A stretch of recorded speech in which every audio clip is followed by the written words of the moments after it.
ഹേ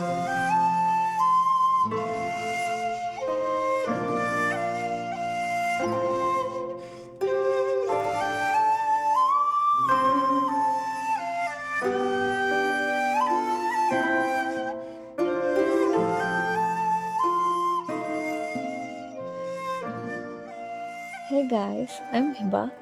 കുറേ മാസങ്ങൾക്ക് മുമ്പ് ഇങ്ങനെ എടുത്തു വെച്ച പൊടി പിടിച്ച് കിടന്ന ഒരു കുറച്ച് വീഡിയോസാണ് നിങ്ങളിപ്പോൾ കണ്ടുകൊണ്ടിരിക്കുന്നത്. വേറെ ഒന്നുമുണ്ടല്ല, ഞാൻ എഡിറ്റ് ചെയ്ത് വീഡിയോസ് അപ്ലോഡ് ചെയ്യുക, അതിനൊരു വോയിസ് ഓവറൊക്കെ കൊടുക്കുക എന്ന് പറയുന്നത് it's like actually way out of my comfort zone. So എപ്പോഴും ഇങ്ങനെ ഉള്ളിൽ ഒരു ആഗ്രഹം ഉണ്ടായിരുന്നു യൂട്യൂബിൽ ഒരു ലോങ് വീഡിയോ ചെയ്യണം, അപ്ലോഡ് ചെയ്യണം എന്നൊക്കെ. സോ ഇന്ന് എൻ്റെ എല്ലാ ധൈര്യവും സംഭരിച്ച് from today I will start upload my videos here. So ഇപ്പോഴും നിങ്ങൾ ഈ വീഡിയോ കണ്ടുകൊണ്ടിരിക്കുന്നുണ്ടെങ്കിൽ താങ്ക് യു സോ മച്ച്. ഈ വീഡിയോസൊക്കെ ഞാൻ തായ്വാനിൽ റിസർച്ച് ഇൻ്റേണായ ടൈമിൽ എടുത്തു വെച്ചിട്ടുള്ളതായിരുന്നു. സോ യൂണിവേഴ്സിറ്റിയിൽ ഫോറിൻ സ്റ്റുഡൻസിന് വേണ്ടിക്ക് ഡിപ്പാർട്ട്മെൻറ്റ് കുറേ ട്രിപ്പ് ഇങ്ങനെ കണ്ടക്ട് ചെയ്യാറുണ്ട്. സോ അങ്ങനൊരു ട്രിപ്പിൻ്റെ കുറച്ച് വിശേഷങ്ങളാണ് ഇന്നത്തെ എൻ്റെ വീഡിയോ എന്ന് പറയുന്നത്. തായ്ചുങ് സിറ്റിയിലെ വെൻചാങ് ടെമ്പിൾ അല്ലെങ്കിൽ ഹുവാങ്ഷി അക്കാഡമി ആണ് നമ്മുടെ ആദ്യത്തെ സ്പോട്ട് എന്ന് പറയുന്നത്. 1888 നിർമ്മിക്കപ്പെട്ട ഈ ഒരു കെട്ടിടം ഒരേ സമയം അക്കാഡമി ആയിട്ടും അതുപോലെ തന്നെ ഒരു ടെമ്പിളായിട്ടാണ് പ്രവർത്തിച്ചു വന്നിട്ടുള്ളത്.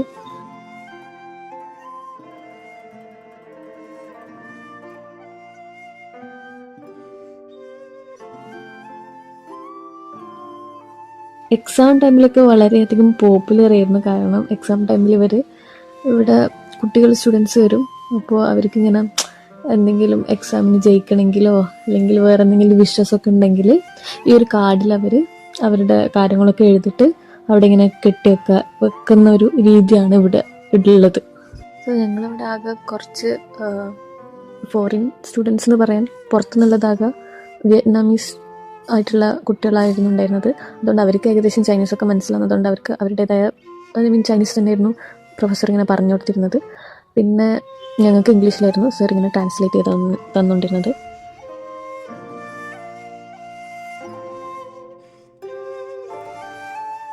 അടുത്തൊരു ഇൻട്രസ്റ്റിംഗ് ആയിട്ടുള്ളൊരു സംഭവമാണ് ഇനി കാണാൻ പോകുന്നത്.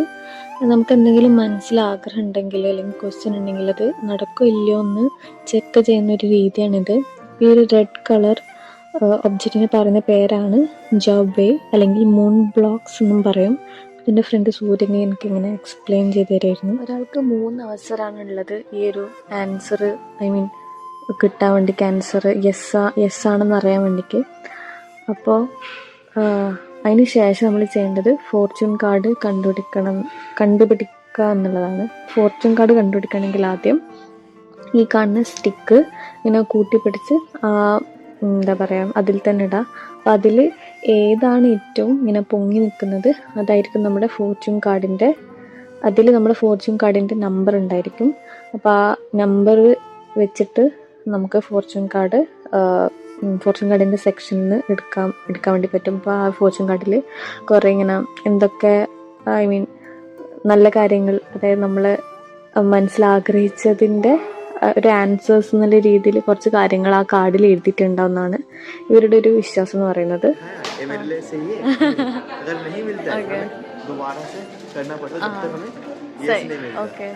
फिर हम जाएंगे जहाँ पे बोर्ड्स टंगे होते हैं, वहाँ पे फॉर्च्यून कार्ड्स होते हैं. हम वहाँ से इसमें जो नंबर मिलेगा या फिर लिखा हुआ रहेगा, हमें वो फॉर्च्यून कार्ड लेना पड़ेगा. वो हमारा फॉर्च्यून होता है. Okay, you can try that. 5.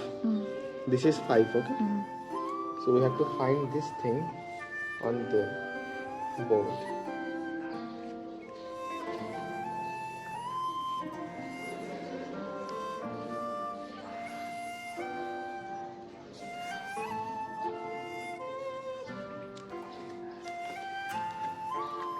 ഇതായിരുന്നു എനിക്ക് കിട്ടിയ ഫോർച്യൂൺ കാർഡ് എന്ന് പറയുന്നത്. പക്ഷേ അത് ചൈനീസിലായിരുന്നു. ട്രാൻസ്ലേറ്റ് ചെയ്തപ്പോഴും മനസ്സിലാക്കാൻ പറ്റിയിട്ടൊന്നുമില്ല ലൈക്ക് എന്തൊക്കെയായിരുന്നു അതിലുണ്ടായിരുന്നത്.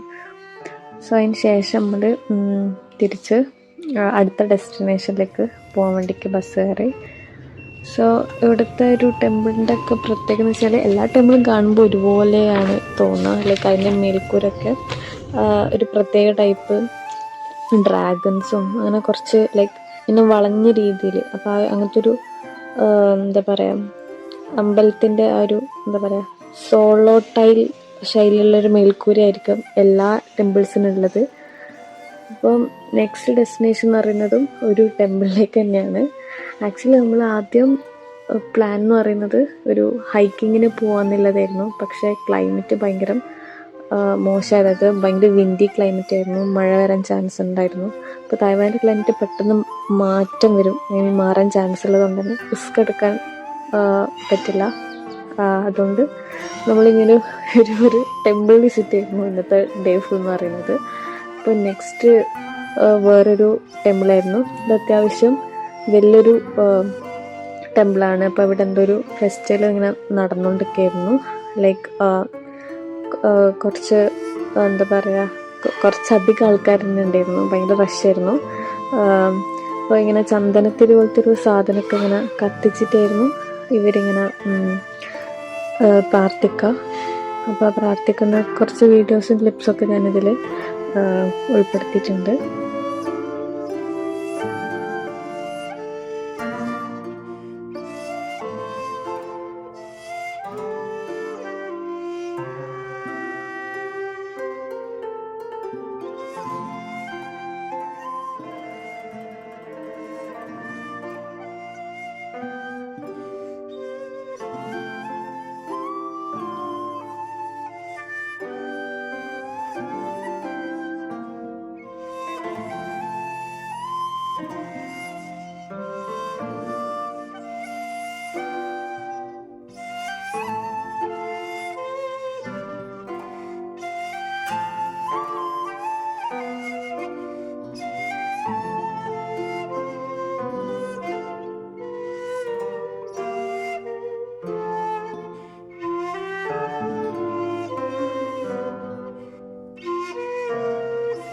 മെയിനായിട്ട് ബുദ്ധമതം, താവോ മതം, ചൈനീസ് ഫോക്ക് റിലീജിയൻ എന്നിവയാണ് കൂടുതലായിട്ട് ആൾക്കാർ ഫോളോ ചെയ്യുന്നത്.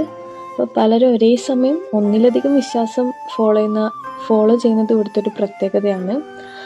അപ്പോൾ തായ്വാനിൽ വേറൊരു സംഭവം എന്ന് വെച്ച് കഴിഞ്ഞാൽ ദൈവത്തിന് ഗിഫ്റ്റ്സ് കൊടുക്കുക എന്നുള്ളതാണ്. ഇത് മെയിനായിട്ട് എന്താ പറയുക, അതൊരു കൾച്ചറിൻ്റെ ഭാഗമാണ് ഗിഫ്റ്റ് നൽകുക എന്നുള്ളത്. ഇപ്പോൾ നോർമലി ഫ്രൂട്ട്സ് അല്ലെങ്കിൽ ചോക്ലേറ്റ്സ്, ബിസ്ക്കറ്റ്സ് അല്ലെങ്കിൽ കുക്ക് ചെയ്ത food items, alcohol, flowers, tea powder, ഇങ്ങനത്തെ ഒക്കെ സംഭവങ്ങളാണ് ഗിഫ്റ്റായിട്ട് ഇവർ ദൈവത്തിനായിട്ട് സമർപ്പിക്കുക. അതിനുശേഷം നമ്മൾ പോയത് ഫുഡ് കഴിക്കാൻ വേണ്ടിയിട്ടായിരുന്നു. അപ്പം ഞാൻ വെജിറ്റേറിയൻ ആയിരുന്നു ഓപ്റ്റ് ചെയ്തത്, വെജിറ്റേറിയൻ ഫുഡ്. അതുകൊണ്ട് തന്നെ കുറേ ഇങ്ങനെ പുഴുങ്ങിയ പോലത്തൊക്കെ, പുഴുങ്ങിയതും ലൈക്ക് ജസ്റ്റ് ഓയിലിങ്ങനെ സോട്ട് ചെയ്തൊക്കെ ആയിട്ടുള്ള ഫുഡ് ഐറ്റംസ്, വെജിറ്റബിൾസ് ഒക്കെ ആയിരുന്നു, റൈസൊക്കെ ആയിരുന്നു കിട്ടിയിട്ടുള്ളത്. പിന്നെ ഈ കാണുന്നതായിരുന്നു എനിക്ക് ആകെ കൂടി ഇഷ്ടമായത്. ഇത് സ്വീറ്റ് പൊട്ടറ്റോ ഇങ്ങനെ കാരമലൈസ്ഡ് ചെയ്ത ഒരു സംഭവമായിരുന്നു. ജസ്റ്റ് ഇങ്ങനെ അതിൻ്റെ സ്റ്റിക്കിനെസ് ഒന്ന് കളയാൻ വേണ്ടിക്ക് കോൾഡ് വാട്ടറിൽ, ഐസുള്ള വാട്ടറിൽ മുക്കിയിട്ട് അതിങ്ങനെ റൈസിൽ വെച്ച് കഴിക്കുക ചെയ്യാം. ഇത് മാത്രമാണ് എനിക്ക് ആകെ കൂടി ഇഷ്ടമായിട്ടുള്ളത്. അപ്പോൾ ഇനി ശേഷം നമ്മൾ തായ്വാനീസ് ട്രഡീഷണൽ ടീ മേക്കിംഗ് പ്ലേസിലേക്കാണ് പോയത്. അപ്പം ഇവിടുത്തെ ആൾക്കാർ ഏറ്റവും കൂടുതൽ ഇഷ്ടപ്പെടുന്നതും അതുപോലെ തന്നെ ഏറ്റവും കൂടുതൽ കൺസ്യൂം ചെയ്യുന്നതും ടീ ആണ്. നമ്മുടെ നാട്ടിലങ്ങനെ തന്നെ ചായ, പക്ഷെ ഇവിടെ എന്ന് വെച്ച് കഴിഞ്ഞാൽ ഡിഫറെൻറ്റ് വെറൈറ്റി ആണ്. അതുകൊണ്ട് തന്നെയാണ് നമ്മുടെ നാട്ടിൽ ഇപ്പം ട്രെൻഡിങ് ആയിട്ടുള്ള ബബിൾ ടീ പോലും ഇവിടുന്ന് ഉണ്ടായതാണ്. ഇപ്പം എക്സാക്ട്ലി ഇതുപോലെയല്ല ടീ കുടിക്കുക, പക്ഷെ ഇത് പണ്ട് രാജാക്കന്മാർ ഇങ്ങനെയായിരുന്നു ടീ കുടിച്ചുകൊണ്ടിരുന്നത് എന്നുള്ളൊരു ട്രഡീഷണൽ വേ അറിയാൻ വേണ്ടിക്കാണ് ഇങ്ങനത്തെ ഒരു ഷോപ്പൊക്കെ ഇവിടെ ഉണ്ടാക്കിയെന്നാണ് പറയുന്നത്.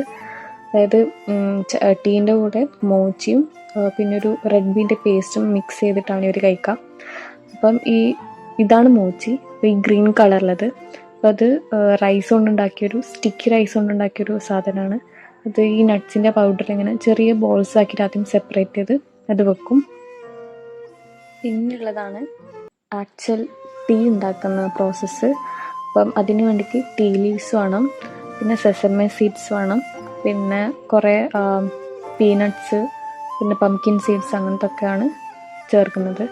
അപ്പം ഇത് ഓരോന്നും ഇങ്ങനെ ആദ്യം ടീ ലീവ്സ് ഭയങ്കരമായിട്ട് ഇങ്ങനെ ക്രഷ് ചെയ്ത് വെക്കുക, ദെൻ സെസമി സീഡ്സ്, ദെൻ ബാക്കിയുള്ള പീനട്ട്സും പംകിൻ സീഡ്സൊക്കെ ഇട്ട് ഇങ്ങനെ ക്രഷ് ചെയ്യുക.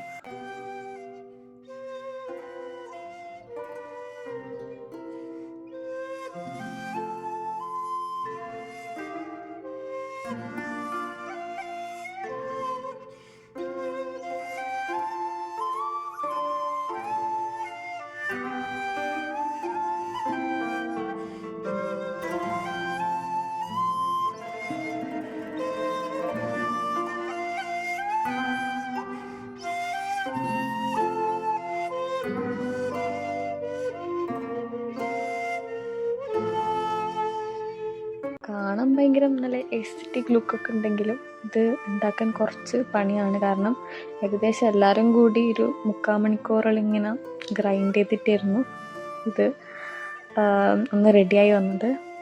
അപ്പം ഇങ്ങനെ ബാച്ച് ആയിട്ടായിരുന്നു നമുക്കിങ്ങനെ ഒരു ടേബിൾ ഇവർ സെറ്റ് ചെയ്ത് തന്നത്. അപ്പോൾ അതിന് ശേഷം ഇത് വൺസ് ഇങ്ങനെ ക്രഷ് ചെയ്ത് മൊത്തത്തിൽ ക്രഷ് ചെയ്ത് എന്താ പറയുക നല്ലോണം പൊടിയായി വന്ന് ഗ്രൈൻഡ് ചെയ്ത് വന്നു കഴിഞ്ഞാൽ ഇത് ഞങ്ങൾക്ക് ഇവിടുത്തെ സ്റ്റാഫിന് കൊടുക്കാം. അവർ അതിൽ വെള്ളമൊക്കെ ഒഴിച്ചിട്ട് അത് തിളപ്പിച്ചിട്ട് തരും. അങ്ങനെയാണ് ഈ ഒരു ടീ ഉണ്ടാക്കുന്നത്.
വരുന്ന സമയത്ത് കണ്ടൊരു ടെമ്പിളാണിത്.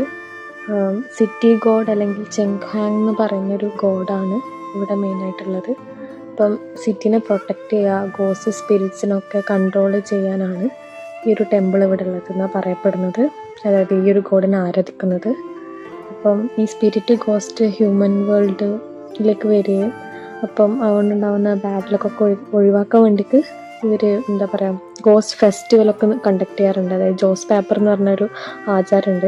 അപ്പം അതിലവർ ഗോസ്റ്റിനെ സാറ്റിസ്ഫൈ ചെയ്യാൻ വേണ്ടിക്ക് ഫുഡ്, പേപ്പർ പൈസ ഉണ്ടാവില്ലേ അതൊക്കെ കത്തിച്ച് എന്താ പറയുക പ്രീതിപ്പെടുത്തുക, ഗോസ്റ്റിനെ പ്രീതിപ്പെടുത്തുക ചെയ്യുക. അപ്പോൾ ഇപ്പം മരിച്ചുപോയ ആൻസിസ്റ്റേഴ്സൊക്കെ ഉണ്ടല്ലോ, അപ്പോൾ അവരുടെ നല്ലതിന് വേണ്ടിയിട്ട് അവർക്ക് ഇവരൊരു വിശ്വാസപ്രകാരം അവർക്ക് ഗോസ്റ്റ് വേൾഡിൽ ജീവിക്കുകയാണെങ്കിൽ പൈസ വേണം. അപ്പോൾ ഇവർ ഇവിടുത്തെ വേൾഡിൽ നിന്ന് പേപ്പർ മണിയൊക്കെ കത്തിച്ച് നല്ല ഫുഡൊക്കെ കൊടുത്തിട്ടാണ് അവരെ സാറ്റിസ്ഫൈ ചെയ്യുന്നത്. ഇതോടുകൂടി ഇന്നത്തെ വിശേഷങ്ങളൊക്കെ ഇവിടെ അവസാനിച്ചിരിക്കുകയാണ്. അപ്പം തിരിച്ചിരുന്ന വഴിക്ക് ഇങ്ങനെ സ്നാക്സൊക്കെ പ്രൊവൈഡ് ചെയ്തിട്ടുണ്ടായിരുന്നു. അപ്പോൾ അതൊക്കെ കഴിച്ചു. ഇത്രയും നേരം കണ്ടിരുന്നതിന് thank you so much. By.